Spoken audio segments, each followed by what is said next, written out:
बोलो विष्णु भगवान की जय। 9वां अध्याय।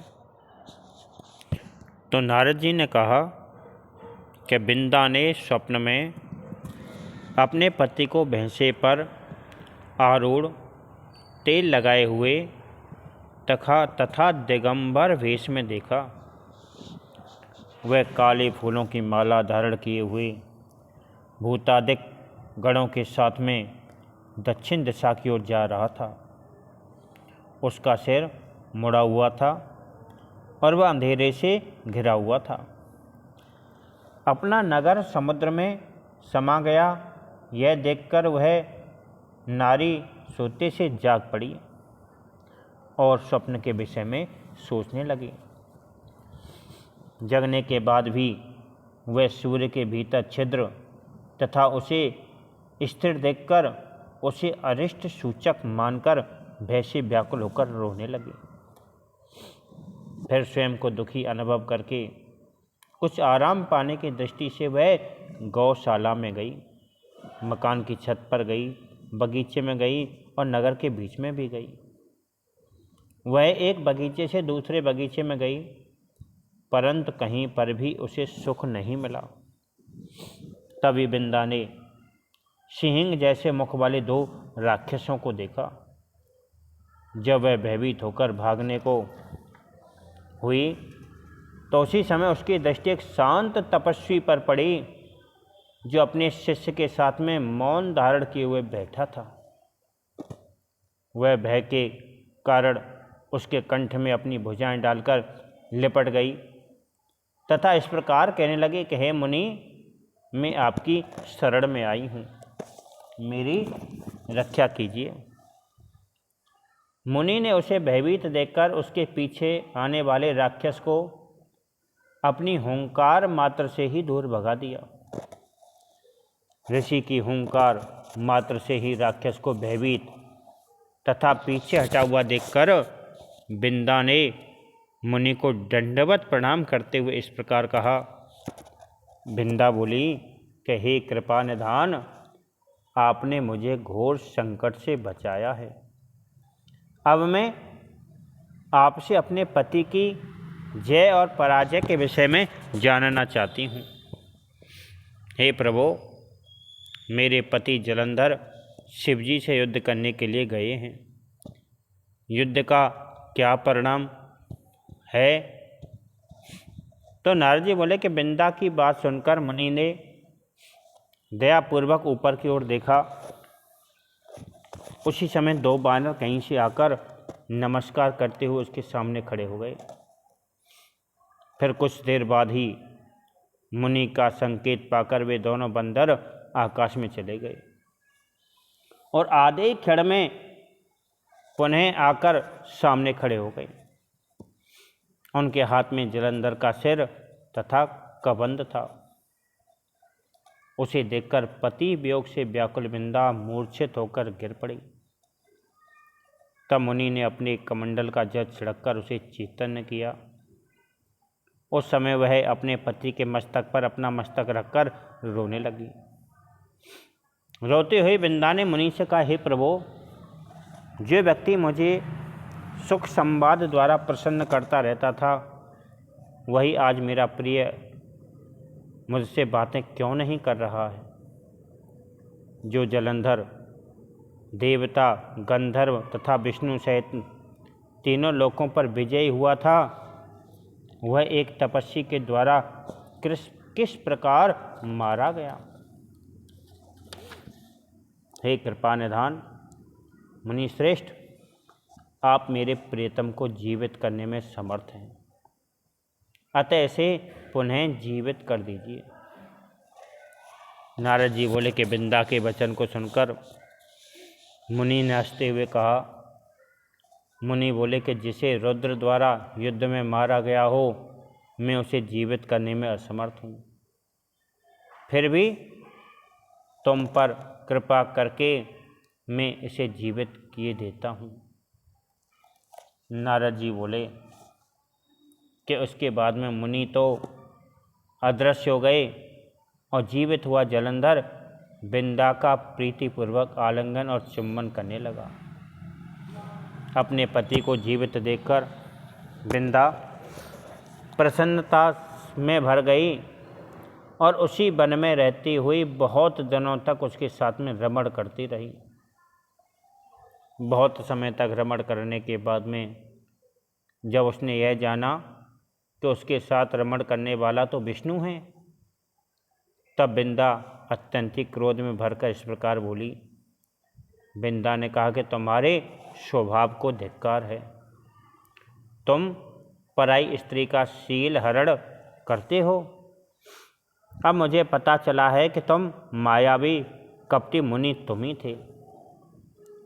अपनी जिस माया के द्वारा तुमने अपने द्वारपालों को राक्षस के रूप में मुझे दिखाया था, वे दोनों ही राक्षस बनकर तुम्हारी स्त्री को हरण करेंगे। तुम पत्नी के विरह में दुखी होकर वन वन में भ्रमण करोगे। उस समय जो तुम्हारा शिष्य बना था वही बंदर का रूप धारण करके तुम्हारी सहायता करेगा। फिर उसने विष्णु भगवान को यह श्राप भी दिया कि तुम शिलारूपी बनोगे। विष्णु जी बोले कि तुम भी मुझे वृक्ष बनकर प्राप्त करोगी। तो नारद जी बोले कि उसके बाद में बिंदा अपने पति का ध्यान करती हुई चित्ता में भस्म हो गई। विष्णु के द्वारा रोके जाने पर वह अपने ध्येय से विचलित नहीं हुई। तब विष्णु भी उनके वियोग में उसकी चिता भस्म में ही रमते हुए उसी स्थान पर बने रहे। देवताओं तथा सिद्धों के द्वारा समझाने पर भी वे शांत नहीं हुए। तो नारद जी बोले, उधर जलंधर ने युद्ध को अद्भुत पराक्रमी देखकर उन्हें मोहित करने के लिए अपनी माया के द्वारा पार्वती का निर्माण किया। वह माया रूपणी पार्वती रथ के ऊपर बंधी बैठी तथा रोती हुई शिवजी के समीप में जा पहुंची। वह सुम्भ निशुम्भ द्वारा आहत की हुई दिखाई दे रही थी। पार्वती जी के इस स्वरूप को देखकर शिवजी का चित्त उदग्र हो गया। वे अपनी मुख नीचा करके चुप बने रहे और अपनी शक्ति को भी भूल गए। तब जलंधर ने बड़ी तीव्रता से अपने 3 बाण शंकर भगवान की छाती में मारे। रुद्र को संकट से घिरा हुआ जानकर विष्णु ने वहां पहुंचकर पुनः उन्हें वास्तविकता का ज्ञान कराया। सच्चाई को जानने के बाद में शिवजी ने अत्यंत उग्र रूप धारण किया और जिसे देखकर बड़े बड़े राक्षस विभिन्न दिशाओं तथा आकाश में भाग गए। तब शिवजी ने शुंभ और निशुंभ को यह श्राप दिया कि भविष्य में यह पार्वती ही युद्ध में तुम लोगों को मारेगी। तदुपरांत जलंधर तेजी से बाण वर्षा करने लगा। पृथ्वी पर उस बाण वर्षा के कारण सर्वत्र अंधकार छा गया। जब तक शिवजी ने उन बाणों को काटा तब तक जलंधर द्वारा परधि प्रहार से बलवान नंदी को घायल करके युद्ध क्षेत्र से भगा दिया गया। शिवजी ने उन्हें रोकने की बहुत चेष्टा करी, परंतु वे युद्ध भूमि में टिक नहीं सके। जिस समय बिंदा का पातिव्रत खंडित हुआ था, उसी समय जलंधर अल्पायु तथा क्षीण विक्रम हो गया था। उस आश्चर्य को देखकर भक्त वत्सल श्री विष्णु भगवान ने अपने सुदर्शन चक्र से अपना वैष्णव तेज स्थापित करके उसे शिवजी को दे दिया। शिवजी ने भी उसमें अपना शैव तेज स्थापित किया। ऋषियों ने अपने अपने तप और तेज, पर्वतों ने अपनी गुरुता, पतिव्रताओं ने अपना पातिव्रत तेज तथा ब्रह्मा ने भी अपना ब्रह्म तेज उसमें स्थापित कर दिया। इसके बाद में विष्णु जी बिंदा की चिता भूमि की ओर चल दिए। तब शिवजी ने रौद्र रूप धारण करके अत्यंत क्रोधित होकर वह सुदर्शन चक्र जलंधर की ओर छोड़ दिया। जो बड़े वेग पूर्वक जलंधर के जा लगा। चक्र के ही लगते उसका सिर धड़ से अलग होकर पृथ्वी पर गिर गया। फिर उसका धड़ भी भयानक शब्द करता हुआ रथ से हटकर पृथ्वी पर गिर गया। उसके शरीर से निकला हुआ तेज शंकर जी में तथा बिंदा का निकला हुआ तेज पार्वती में विलीन हो गया। उस समय ब्रह्मा आदि देवता अत्यंत ही प्रसन्न होकर शिवजी को प्रणाम करते हुए विष्णु चरित्र की प्रशंसा करने लगे। देवता बोले, हे महादेव, आपने देवताओं की उनके शस्त्रों से रक्षा करी है, परंतु जो कुछ अन्य भी घटित हुआ है उसके लिए हम लोग क्या करें। विष्णु जी बिंदा के सौंदर्य पर मुग्ध होकर उसी चिता की भस्म के पास में बैठे हैं। शिव जी बोले कि विष्णु का मोह दूर करने के लिए तुम सब लोग भगवती मोहिनी माया की शरण में जाओ, वे ही सब काम करेंगी। तो नारद जी बोले कि यह कहकर शंकर जी वहाँ से अंतर्ध्यान हो गए। उनके गढ़ भी उनके साथ में चल दिए। तब सब देवता उन भक्त वत्सल की स्तुति करने लगे। देवताओं ने कहा कि जिनके द्वारा उत्पत्ति, पालन तथा नाश के कारण रूप, सतोगुण, रजोगुण, तमोगुण उत्पन्न हुए हैं और जिनकी दिव्या से यह संपूर्ण जगत उत्पन्न हुआ है, उस मूल प्रकृति को हम सब नमस्कार करते हैं, जिन्होंने 23 रूप धारण करके सबका पालन किया है, जिसके रूप और कर्मों को जड़ मनुष्य तथा स्त्रियों की बात तो दूर रही, ब्रह्मांड देवता भी नहीं जानते, उस प्रकृति को हम नमस्कार करते हैं।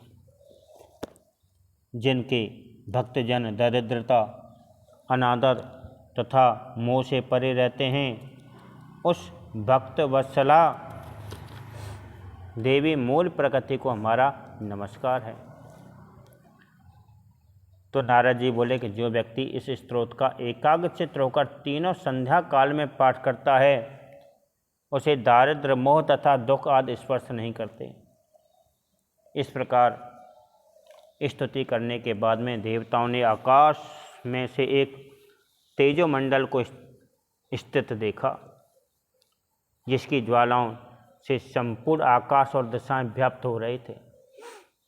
इसके पश्चात में उन्होंने उस तेजोमंडल के बीच में आकाशवाणी सुनी कि गौरी, लक्ष्मी और सरस्वती, रजोगुण, तमोगुण और सतोगुण, इन तीनों रूपों में तथा तीनों गुणों में मैं ही विराजमान हूँ। हे देवताओं, अब तुम वहाँ जाओ, तुम्हारे सभी कार्य पूरे होंगे। तो नारद जी बोले कि देवताओं के द्वारा यह सुने जाने के बाद में वह तेज वहाँ से अंतर्ध्यान हो गया। हे राजन, सब देवता आश्चर्यचकित होकर प्रसन्न नेत्र हो गए। सभी देवताओं ने उस वाक्य को सुनकर गौरी, लक्ष्मी तथा सरस्वती जी को भक्तिपूर्वक प्रणाम किया। फिर उन्होंने बिंदा की भस्म में लिप्त अंगों वाले विष्णु भगवान के विषय में बताया। तब भक्त वत्सला देवी ने उन्हें 3 बीज दिए, जो इस प्रकार कहा कि देवी बोली कि विष्णु जहाँ प्रतिष्ठित हैं, वहाँ इन बीजों को बोने से तुम्हारा कार्य सिद्ध होगा।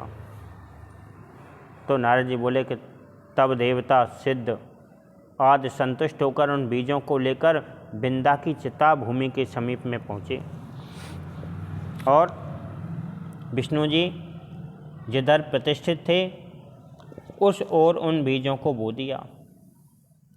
उन बीजों के बोए जाने पर वहाँ आंवला, मालती और तुलसी, ये 3 वृक्ष उत्पन्न हुए। सरस्वती से आंवला, लक्ष्मी जी से मालती और गौरी से तुलसी की उत्पत्ति हुई। ये क्रमशः रजोगुण, सतोगुण और तमोगुण संपन्न थे।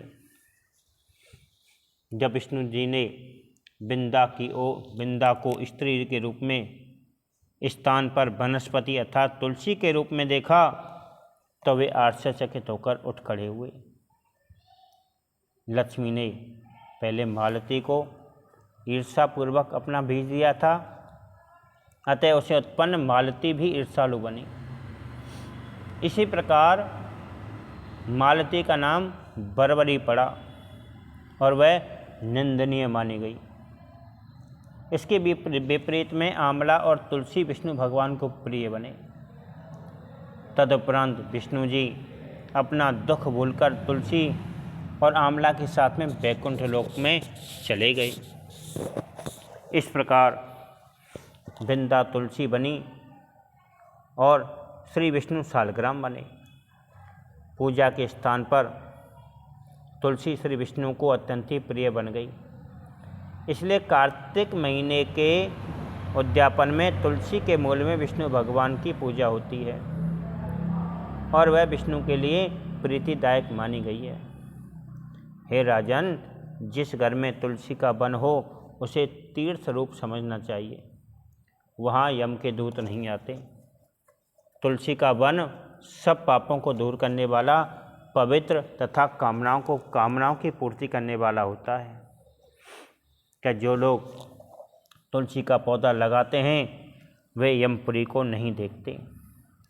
नर्मदा का दर्शन, गंगा का स्नान और तुलसी वन का संसर्ग, ये तीनों एक जैसे ही हैं। तुलसी का पौधा लगाने, सींचने, देखने और स्पर्श करने से मनुष्यों के मन, वचन और शरीर के सभी पाप नष्ट हो जाते हैं। जो लोग तुलसी की मंजरियों से भगवान विष्णु की पूजा करते हैं वे पुनः गर्भ में नहीं आते तथा निसंदेश मुक्ति के भागी बनते हैं। पुष्कर तथा गंगा आदि तीर्थ और नदियों और वासुदेव आदि सभी देवता तुलसी दल में निवास करते हैं। जो व्यक्ति तुलसी की मंजरी के साथ में प्राण को छोड़ता है वह सैकड़ों पापों से युक्त होने पर भी यमराज उसे दंड देने की शक्ति नहीं रखते। जो व्यक्ति तुलसी चंदन लगाता है वह अपने कृत पापों से शरीर को पुनः मुक्त कर लेता है। हे राजन, जहाँ जहाँ तुलसी की वन की छाया हो वहाँ पितरों का श्राद्ध करने से सब अक्षय हो जाता है। जो मनुष्य तुलसी गंध मिश्रित किसी भी वस्तु को चढ़ाता है भगवान केशव उस पर कोटि सहस्त्र वर्षों तक प्रसन्न बने रहते हैं। जो मनुष्य कार्तिक के महीने में तुलसी की मंजरी से श्री हरि की पूजा करता है वह पत्ते पत्ते से मोती चढ़ाने के फल को प्राप्त करता है। हे राजन, जो व्यक्ति आंवले के वृक्ष की छाया में पिंडदान करता है उसके नरक में स्थिर पितृ भी तृप्त हो जाते हैं। हे राजन, जो मनुष्य मस्तक, हाथ, मुख और शरीर पर आंवले के फल को धारण करता है उसे साक्षात विष्णु ही समझना चाहिए। जिस मनुष्य के शरीर पर प्रतिदिन आंवला, तुलसी और गोपी चंदन स्थित रहते हैं वे जीवन मुक्त कहा जाता है। जो मनुष्य आंवला और तुलसी मिश्रित जल से स्नान करता है उसे गंगा स्नान का फल मिलता है। जो मनुष्य आंवला के पत्र और फल से देव पूजन करता है वह विविध प्रकार के सोना निर्मित पुष्पों के द्वारा पूजा करने के फल को प्राप्त करता है। कार्तिक के महीने में सभी तीर्थ, मुनि, देवता तथा यज्ञ आंवले में समाहित रहते हैं। जो मनुष्य कार्तिक के महीने में तुला के सूर्य में द्वादशी तिथि को तुलसी तथा आंवले के पत्तों को तोड़ता है वह अत्यंत गहन नरक को प्राप्त करता है। जो मनुष्य कार्तिक के महीने में आंवले की छाया में भोजन करता है वह 100 वर्षों तक अन्न संसर्ग पापों से छूट जाता है। जो मनुष्य कार्तिक के महीने में आंवले की जड़ में विष्णु का पूजन करता है उसने मानो सभी तीर्थों में विष्णु का पूजन कर लिया। धर्म, काम तथा अर्थ की इच्छा रखने वाले को तुलसी, आंवला और रुद्राक्ष की माला नहीं त्यागनी चाहिए। जितने दिनों तक मनुष्य के गले में आंवले की माला रहती है उतने हजार वर्षों तक उसे वैकुंठ मिलता है। कलयुग में जो मनुष्य जितने दिनों तक आंवले की माला को धारण किए रहता है, उतने समय तक भगवान केशव उसके हृदय में विराजमान रहते हैं। आंवले और तुलसी की उत्पत्ति की कथा को जो लोग भक्तिपूर्वक सुनते हैं, सुनाते हैं, वे अपने पितरों सहित में अग्नितुल्य विमान में बैठकर स्वर्ग को चले जाते हैं। बोलो विष्णु भगवान की जय। सभी सब्सक्राइब कर लें चैनल को, जिससे मेरी जो वीडियो डाले वो आप तक पहुंच जाए। धन्यवाद।